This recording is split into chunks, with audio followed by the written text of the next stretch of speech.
ಮಗನೇ, ಏನಿದು ಈ ನಿನ್ನ ಜಗದಲ್ಲಿ ಅನ್ಯಾಯ, ಅಧರ್ಮ, ಅತ್ಯಾಚಾರ, ಅನಾಚಾರ ರುದ್ರ ತಾಂಡವದಂತೆಯೇ ಕಾಣುತ್ತಲೇ ಇದೆ.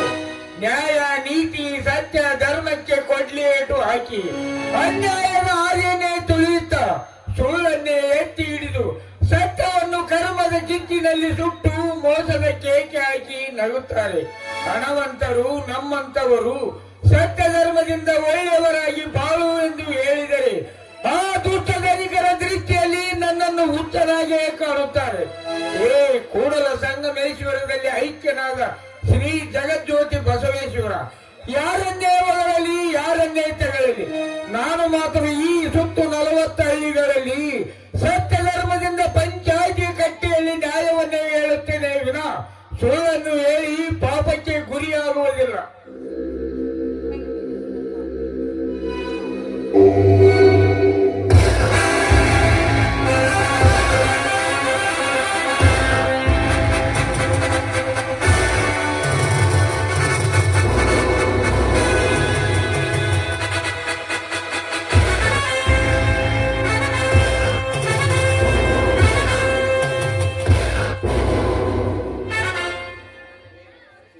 ಸತ್ಯವೇ ನನ್ನ ಉಸಿರು, ನ್ಯಾಯವೇ ನನ್ನ ಮನೆ ದೇವ. ಸತ್ಯ ಧರ್ಮವನ್ನೇ ನನ್ನ ನಾಲಿಗೆಯಿಂದ ನುಡಿತೀನೆಂದು ಹೇಳಿದ ಸತ್ಯ ಹರಿಚಂದ್ರ ಕೊನೆಗೆ ಸ್ಮಶಾನ ಕಾಯ್ದ. ಧರ್ಮವೇ ನಮ್ಮ ಹುಟ್ಟು ಗುಣ, ನ್ಯಾಯ ನೀತಿಯೇ ನಮ್ಮ ವಂಶದ ಕುಲ ಕಸುಬು ಎಂದ ಪಂಚ ಪಾಂಡವರು 14 ವರ್ಷ ಕಾಡಿನಲ್ಲಿ ವನವಾಸ ಮಾಡಿದರು. ಇನ್ನು ಈ ದೇಶಕ್ಕೆ ಸ್ವಾತಂತ್ರ್ಯ ಕೊಡಿಸುವ ಸಲುವಾಗಿ ಜನಗಳೇ ಶಾಂತಿಯಿಂದ ಹೋರಾಟ ಮಾಡಲೆಂದು ಹೇಳಿದ ಶಾಂತಿ ಪುರುಷನಾದ ಮಹಾತ್ಮ ಗಾಂಧೀಜಿಯನ್ನು ಗುಂಡಿಟ್ಟು ಕೊಲ್ಲಲಿಲ್ಲವೇ ಈ ನಮ್ಮ ದೇಶದ ಪಾಪಿಯ ಮನುಷ್ಯ ವಿಶ್ವ? ಮುಟ್ಟಳ ಅಂತ ಪುಣ್ಯವಂತರ ಹೆಸರು ನಾಟಕ ಬರೆಯುವ ಕವಿಗಳು ಮೊದಲನೇ ಪುಟದಲ್ಲಿ ಸವಿಸ್ತಾರವಾಗಿ ಬರೆಯುತ್ತಾರೆ ಎನ್ನುವುದು ಮರೆಯಬೇಡ. ಸತ್ಯದಿಂದ ನಡೆದ ಸತ್ಯ ಹರಿಚಂದ್ರ, ಧರ್ಮದಿಂದಲೇ ನಡೆದ ಪಂಚ ಪಾಂಡವರನ್ನು ಶಾಂತಿಪೂರ್ವದಲ್ಲಿ ಹೋರಾಟ ಮಾಡಿ ದೇಶಕ್ಕೆ ಸ್ವಾತಂತ್ರ್ಯ ಕೊಡಿಸಿ ಹೋದ ಗಾಂಧೀಜಿ ಅಂತ ಪುಣ್ಯಾತ್ಮರ ಹೆಸರು ಈ ಲೋಕದಲ್ಲಿ ಇರುವವರಿಗೆ ಆಡಿ ಹೊಗಳುತ್ತಾರೆ. ಇನ್ನು ನಿಮ್ಮಂತ ನಿಷ್ಕಲ್ಮ ಮನುಷ್ಯರನ್ನು ಹೊಗಳಲು ಸಾಧ್ಯವೇ ಇಲ್ಲ. ಯಾಕೆಂದರೆ ನಿಮ್ಮಂತವರು ಕಸಗೂಡಿಸುವ ಕಸವರಿಗಿಂದಲೇ ತಿಳಿದು ಅವತ್ತೇ ಮರೆತು ಹೋಗಿ ಬಿಡುತ್ತಾರೆ.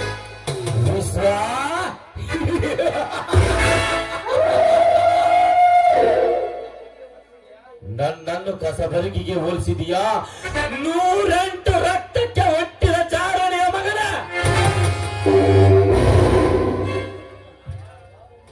ನಾನು ಯಾರು ಎನ್ನುವುದು ಈ ಸಮಾಜವನ್ನೇ ಕೇಳಿ ನೋಡು.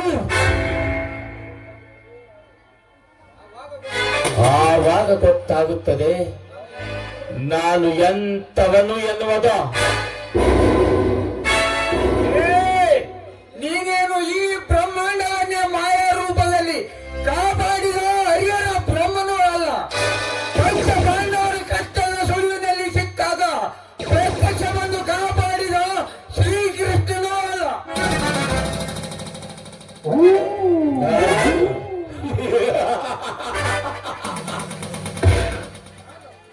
ಅವು ಎರಡೂ ಅಲ್ಲ. ನಿಮ್ಮಂತ ಕರ್ಮವಂತರನ್ನು ದಮನ ಮಾಡಲು ಬಂದ ಈ ಕಲಿಯುಗದ ನರಮೇಧ. ಏ ವಿಶ್ವ,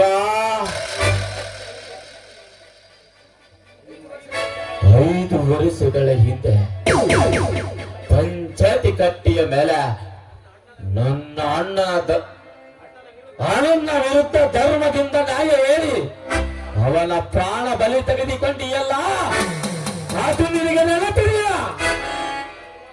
ಅದಕ್ಕೋಸ್ಕರ ನಾನು ನಿನ್ನ ಮನೆಗೆ ಹೋಗಿ ನೀನಿಲ್ಲದ ಸಮಯದಲ್ಲೇ ನಿನ್ನ ಹೆಂಡತಿಯ ಶೀಲಗೆಡಿಸಿ ನಾನೇ ಕೊಲೆ ಮಾಡಿದ ವಿಶ್ವ.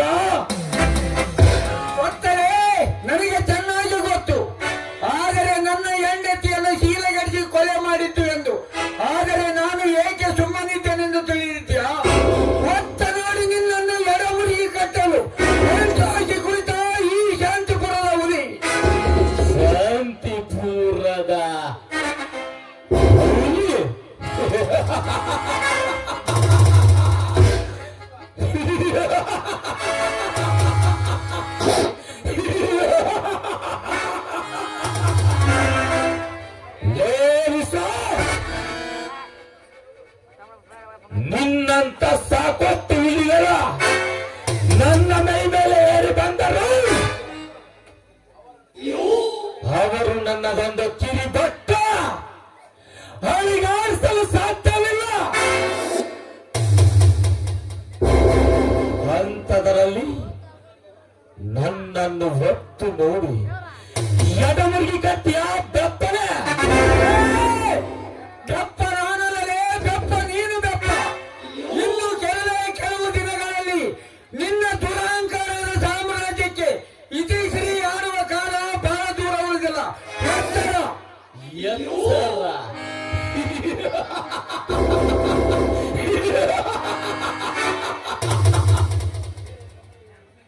ಲೇ ಬಿಸ, ಇಲ್ಲ ಸಲ್ಲದ ವಿಷಯಕ್ಕೆ ತಲೆ ಹಾಕಿ ದಟ್ಟವರ ಕಣ್ಣಿಗೆ ಗುರಿಯಾಗಬೇಡ. ಅಕಸ್ಮಾತ್ ಗುರಿಯಾದರೆ ಗುರುತು ಸಿಗದಂತೆ ನನ್ನ ಕೈಯಲ್ಲಿ ಸ್ಮಶಾನ ಚಾತ್ರೆ ಮಗನ.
ಯಾರೇ ನೀನು? ಈ ಶಾಂತಿಪುರದ ನನಗೆ ಪಿಸ್ತೂಲ್ ಹಿಡಿದು ಗುಂಡಾರಿಸುವ ಮುಟ್ಟಾಳನೆ. ನಿನ್ನ ಜನ್ಮಕ್ಕೆ ಯಾವ್ದು ತೆಗೆದು ಪಡೆಯಬೇಕು? ಲೇ ಧರ್ಮಪುರದ ಚಂದ್ರನೇ, ಏ ವಿಷಕಂಠ, ನಾನು ಸುಮ್ಮನಿದ್ದರೆ ನೊಂದವರ ಬಾರಿಗೆ ಬೆಳದಿಂಗಳಾಗಿ ನಿಲ್ಲುವ ಚಂದ್ರೋದಯ. ನಾನೇನು ಸೊಕ್ಕಿನಿಂದ ಮೇರೆ ಬಣ್ಣವನಿಗರಿಗೆ ನನಗೆ ಒತ್ತು ಬುದ್ಧಿ ಗಳಿಸಲು ಬಂದ ಬಹದ್ದೂರ್ ಜ್ವಾಲಾಮುಖಿ. ತಿಳಿಯಿತೆ? ಚಂದ್ರ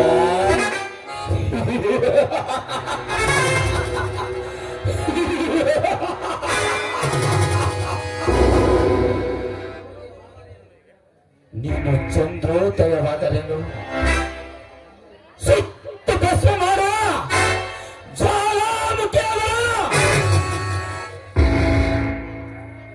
ನಿನ್ನ ಮದವೇರಿದ ಮಾದಾಸಿಯನ್ನು ನಿನ್ನ ಮೃತ್ಯುವನ್ನೇ ಸಮೀಪಿಸಿಕೊಳ್ಳಲಾಗ್ತದೆ. ಅದಕ್ಕೆ ಈಗ ಕಾಗಿಯಂತೆ ಕೀರ್ಚಾಡುತ್ತಿರುವೆ. ಈ ವಿಷಕಂಠನ ಕತ್ತ ನಿನಗಿನ್ನು ಗೊತ್ತಿಲ್ಲ. ಮುಂದಾಯ್ತಿ ನಿನ್ನ ಅಂತರ ಕಾಲ.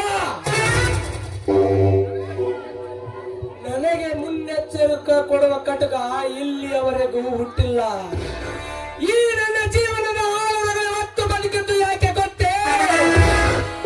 ನಿಮ್ಮಂತ ದುಷ್ಟ ಒಳಗಳ ರುಂಡ ಚೆಂಡಾಡ ಅಂಬಲಕ್ಕಾಗಿ. ಏ ವಿಷಕಂಠ, ಆ ಮೃತ್ಯು ಯಾರಿಗೆ ದಾರಿ ತೋರಿಸುತ್ತದೆ ಎಂಬುದನ್ನು ನೀನೇ ಅರಿತು ನೋಡುವಂತೆ ಸ್ವಲ್ಪ ತಾಳಿ ನೋಡು ತನಿಖನೆ. ಅಂದರೆ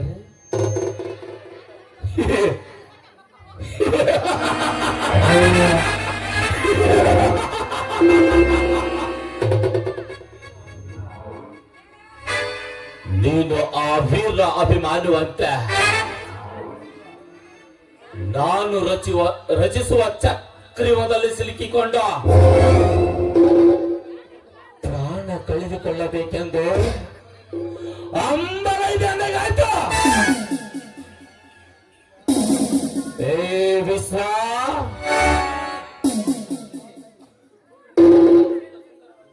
ನಿನ್ನ ಸುಂದರವಾದ ತುಂಬಿದ ಸಂಸಾರದಲ್ಲಿ ನಾನು ರಚಿಸುವ ನಾಟಕದಲ್ಲಿ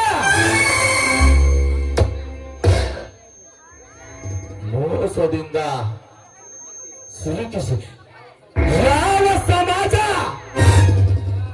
ನೀನು ಗುಣವಂತ ಧರ್ಮವಂತ ಎಂದು ಕೂಗಿ ಕೂಗಿ ಕರೆಯುತ್ತಿದೆಯೋ, ನಾಳೆ ಅದೇ ಸಮಾಜ ನೀನೊಬ್ಬ ಲಪಂಗ ಹುಚ್ಚ ತಾಯಿಗಂಡ ಎಂದು ಕೂಗಿ ಕೂಗಿ ಕರೆಯುವಂತೆ ಮಾಡದಿದ್ದರೆ ನಾ ಪೇರು ಒಟ್ಟಪಲ್ಲಿ ಗ್ರಾಮದ ದಳಪತಿ ವಿಷಕಂಠ ಗೌಡನ ಕಾಲರೆ.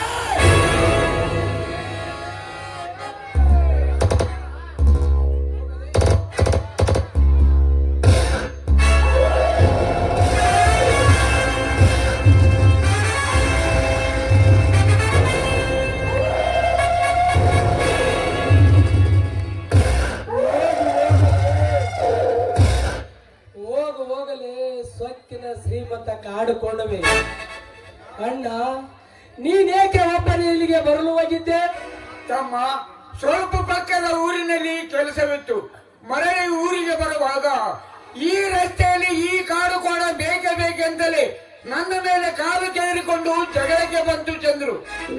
ಅಣ್ಣ, ದೀಪ ಶಾಂತವಾಗ